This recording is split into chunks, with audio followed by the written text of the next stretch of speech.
Assalomu alaykum. Bugun sizlarga tushuntirib bermoqchi bo'lgan mavzuyim bo'shashtiruvchi massajni olib borishga doir metodik ko'rsatmalar.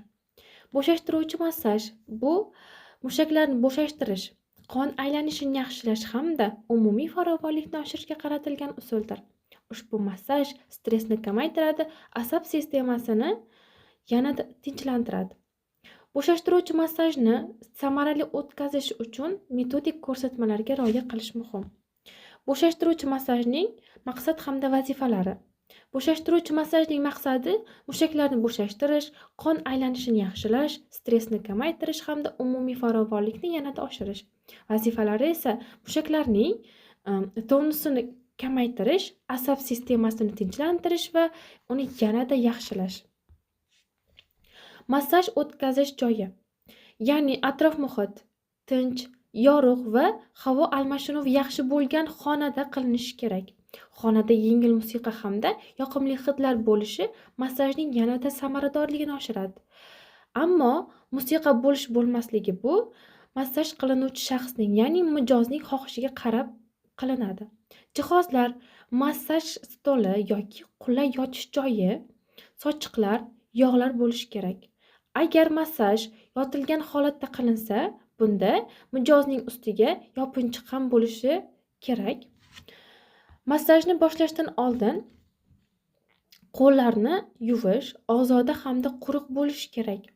Mijoz bilan suhbatni albatta o'tkazish kerak, chunki mijozning sog'lig'i, allergiyalari bor-yo'qligi, noxush holatlari haqida, epileptik alomatlar yo'qligi, massaj qilinayotgan joyda hech qanday bezlar yokida qizarishlar bo'lmasligini bilib, keyin massaj o'tkazish kerak.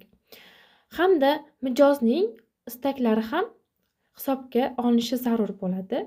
Agar bordi-yu mijozda qanaqadir bir allergik yoki noxush holatlar bo'ladigan bo'lsa, bunday mijozlar bilan massaj o'tkazilmaydi.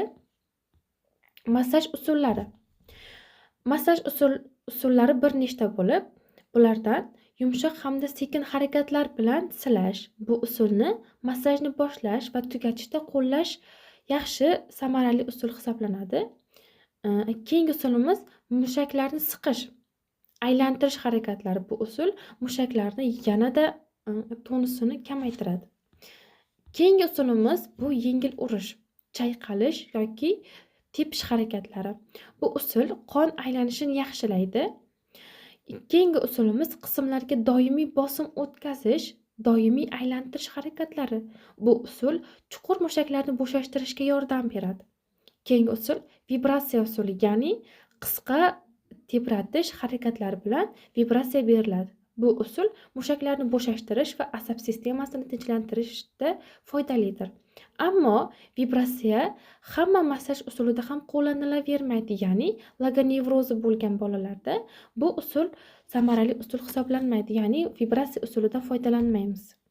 Massajni o'tkazish vaqti 30 minutdan 60 minutgacha bo'lishi kerak. Ya'ni mijozning ehtiyojiga qarab bu vaqtni o'zgartirishimiz mumkin. Agar mijozda 30 minutdan oshganda ham hech qanday og'riq hissi bo'lmasa, ya'ni unga faqat rohat baxsh etayotgan bo'lsa, 60 minutgacha olib borishimiz mumkin. Agar bordi-yu mijozimizda 30 minutgacha bo'lgan vaqt ichida ham qanaqadir noxush holatlar bo'ladigan bo'lsa, 30 minutgacha ham olib bormaymiz, ya'ni o'sha muddatini yanada qisqartiramiz. Massajni tugatish, mijozni asta-sekin uyg'otish, unga suv taklif qilish hamda massajdan keyingi holatlarni tushuntirib berish. Massajdan keyingi parvarish, mijozlarga ko'p suv ichirish, og'ir jismoniy faoliyatni qilmasligini hamda yaxshilab dam olish kerakligini aytib tushuntirib o'tamiz. Massajda e'tiborli bo'lish lozim bo'lgan jihatlar mavjud. Bulardan mijozning qulayligi uchun bosimni sozlash, ya'ni agar mijoz og'riq sezsa, bosimni kamaytirish kerak. Agar mavjud bo'lsa, maxsus ehtiyojlar, ya'ni homiladorlik, surunkali kasalliklari va boshqa tibbiy holatlar mavjud bo'lsa, massajni shifokor maslahatlari bilan o'tkazish zarur. Massaj o'tkazish vaqtida yog'lar hamda kremlardan foydalanish. Faqat allergik keltirmaydigan mahsulotlardan foydalanish kerak.